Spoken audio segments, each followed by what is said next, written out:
make day a day? Like tomorrow if you were to wake up, and even though it's Monday, in order to make that Monday a good day, what would that take? For some people, it's as simple as just being able to wake up and function without coffee. That makes Monday a good day.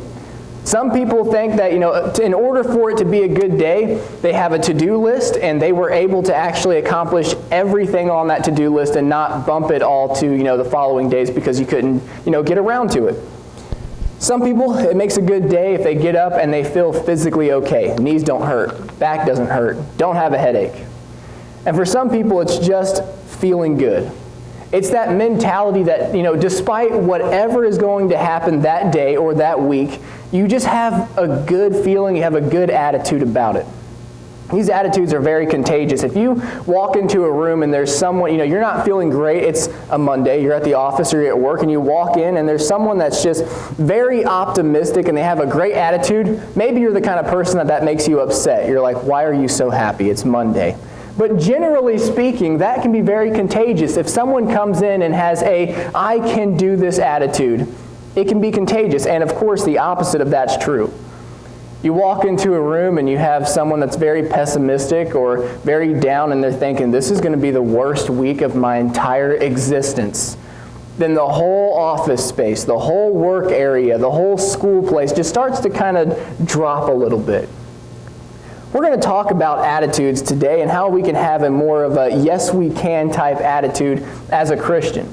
Because we talk about sometimes, in order to be a good example or in order to spread the message of Jesus and to evangelize, one of the simple ways that you can do that is to simply just be a good example. Just be a good example, and then simply by shining that light can cause some people to ask questions. For instance, if you have this continuous joy about you as a Christian, you're happy and you're excited, and I know there are going to be days that aren't that great, but if in general you are that way, it's going to cause some people to question, why is this person so happy on a Monday morning? Why does this person have such a good attitude? It causes people to ask questions. So we're going to look at that, and we're going to look at it in sort of a different angle and see how God has responded to people in the past that have had sort of a pessimistic attitude about things. I wish that I always felt that way. I wish I always felt confident. Every obstacle and difficulty that the day may bring, I could just confidently look at it and say, yes, I can. I can do this. I can accomplish this, but that's not always the case for me. People are capable of doing incredible things. Bruce Cantrell spent 10 weeks in a tiny 3-room underwater facility. A Russian by the name of Valery Pollard spent 438 days in outer space. In 1965, Randy Gardner stayed awake for over 11 days with no stimulants. Kim Allen ran for 86 hours nonstop for a distance of 310 miles. Stig Severson held his breath underwater for 22 minutes. I watched the YouTube video. It's very long. Fergal Fleming went 41 minutes without blinking. I don't know why. People can do difficult things, and for some of us, we after hearing this list or even looking at it, you think, these are pointless, difficult things. They seem kind of pointless. You look at it and be like, why would anyone say, you know what, I'm going to try and beat this staring contest record, and I'm going to keep my eyes open for 41 minutes without blinking? Who goes into that? Some people do. God has created us pretty tough. We're capable of taking on everything in this life. We can do difficult things, but sometimes finding the motivation to do that can be very difficult. We worship the God of yes, you can. There are times when God believes in us even when we don't believe in ourselves.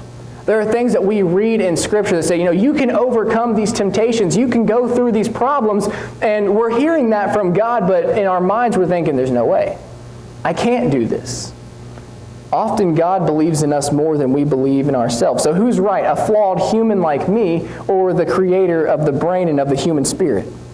Imagine a few of the commands that God has given His children in the past and put yourself in their shoes for a little bit. So God comes to Noah and says, Noah, I need you to build essentially a giant wooden box.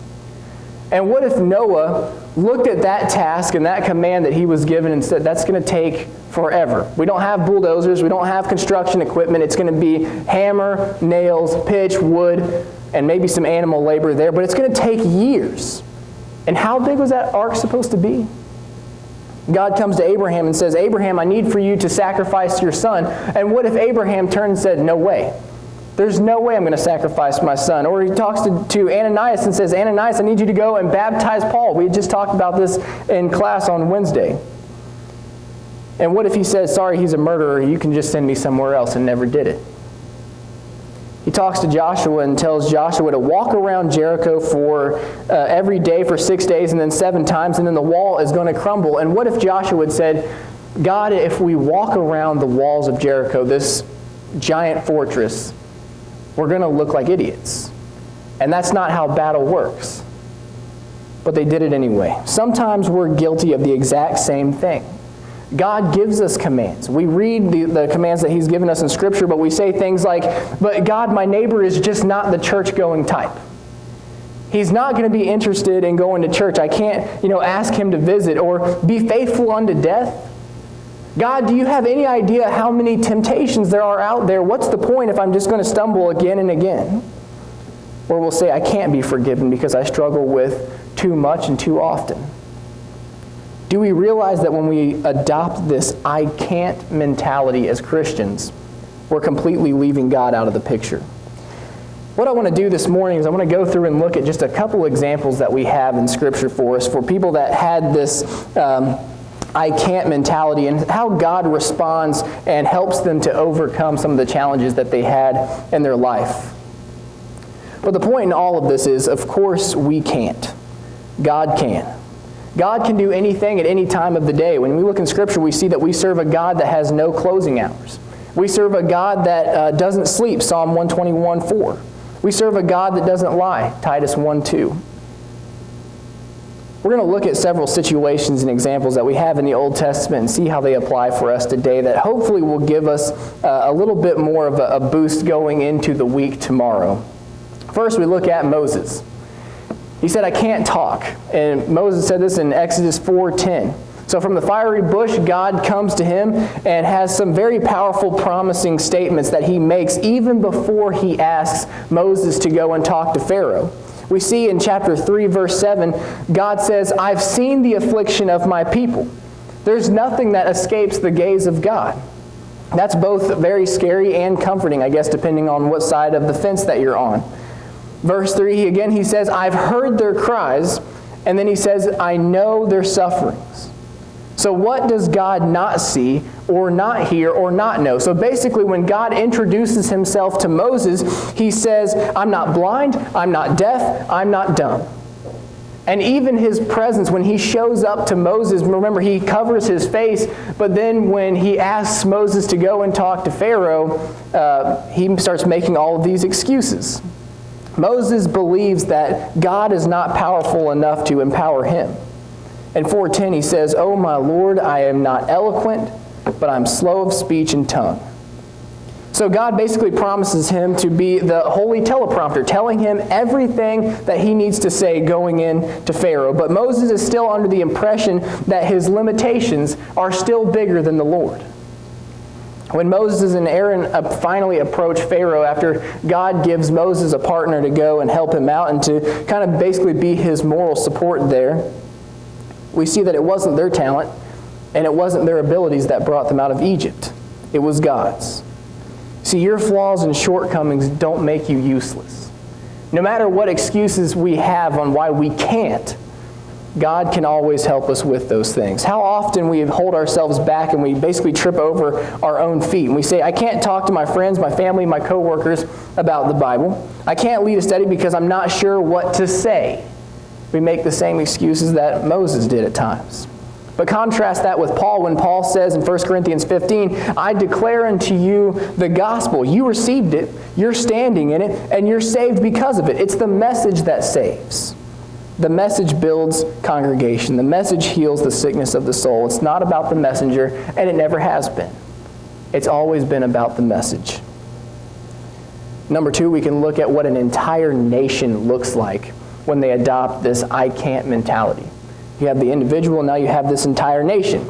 So this is all of them saying, I can't. So Pharaoh finally lets them go. And then he pursues them. So trapped between the sea and the soldiers, they all say, we can't do it. And in essence, they say, we told you so. Exodus 14, verses 11 and 12, they say, and it's very dramatic, they said, did you take us out here because there were no graves in Egypt?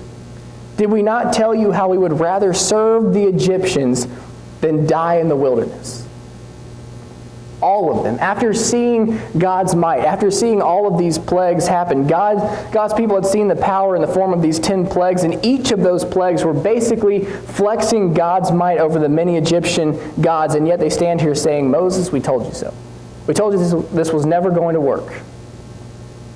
The answer came as Moses stretches his hand out over the sea, and God sends a strong wind from the east, and the water is parted, and the armies are drowned all at once. Israel said, I can't.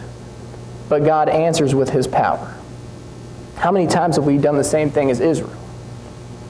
One New Year's Eve, there was a parade with all of the floats going down. I don't know if you've watched those on TV very often, but there was one float that was decorated in the most delicate flowers, and one of those parades, or one of those floats sputtered, and they came to a complete stop, and the whole parade was halted, and the one that stopped happened to be the Standard Oil Company, and the reason was because it ran out of gas.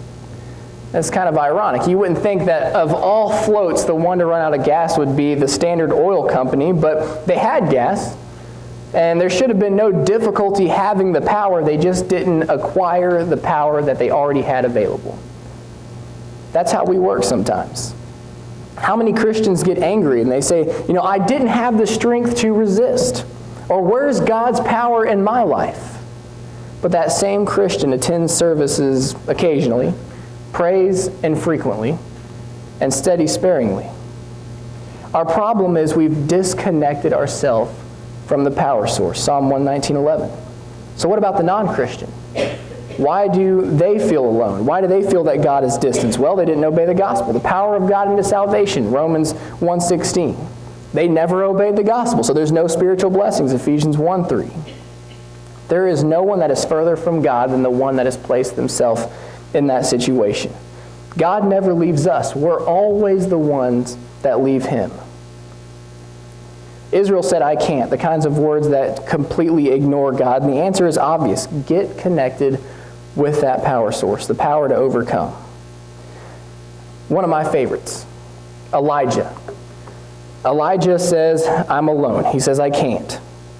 He didn't have time to throw that victory party after the win on top of Mount Carmel. That Jezebel made sure of that. She threatens him with death, 1 Kings 19:1-2, and Elijah is shaken to his core, and he's running for his life, and he's basically curled up in a ball of self-pity, and Elijah complains, I'm alone. And God tells him that he's terrible at math and reminds him how there are 7,000 faithful servants in Israel, and that's 14,000 knees that haven't bowed to Baal.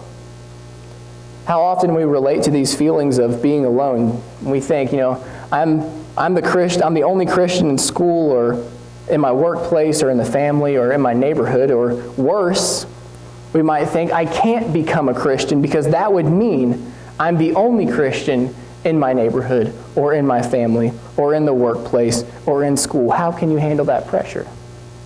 Paul states in 2 Timothy 4:16 and 17, everyone I thought stood for the Lord distanced themselves from me, but I was never alone.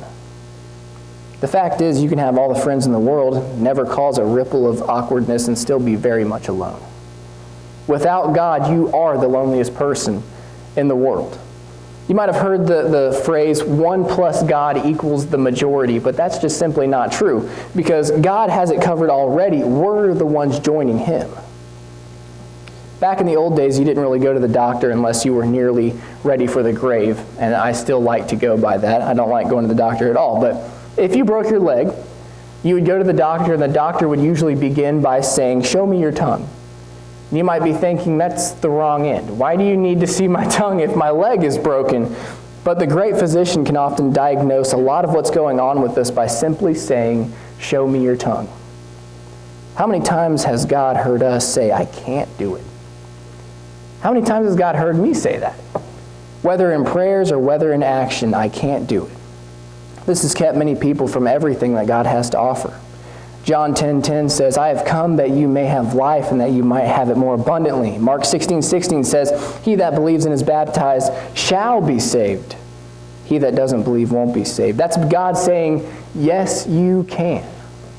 Even when so many times we're the ones saying that we can't. God can understand the language of every person on this planet. That's 190 nations and countless dialects. But he only speaks one language, and that's the language of victory. That's the language that he wants everyone to speak. Yes, you can. But what's holding you back? If you are not speaking that language of victory this morning, then perhaps it's because you haven't been added to God's family in the first place. You haven't joined that family. Or maybe you're not speaking the language of victory because you were on that path and then you strayed somewhere along the way and you felt like you couldn't handle it. Couldn't handle the pressures of Christianity, couldn't handle whatever temptations you might be facing in your life. I hope that this morning has been a reminder to you that even though you may feel that way, it's just a feeling and it's not true. That you can handle it. You can tackle Monday. You can tackle any sin problem, any discouragement, any trial that you have in your life if you have God. If you have a right relationship with God. Whatever fears, whatever discouragements that you might be facing, just realize that you're not alone. If you have the great physician, the creator of this universe and of the world and of you. If there's anything that we can do for you as a congregation, if we can pray for you, or if we can do anything else, then please come forward as together we stand and as we sing.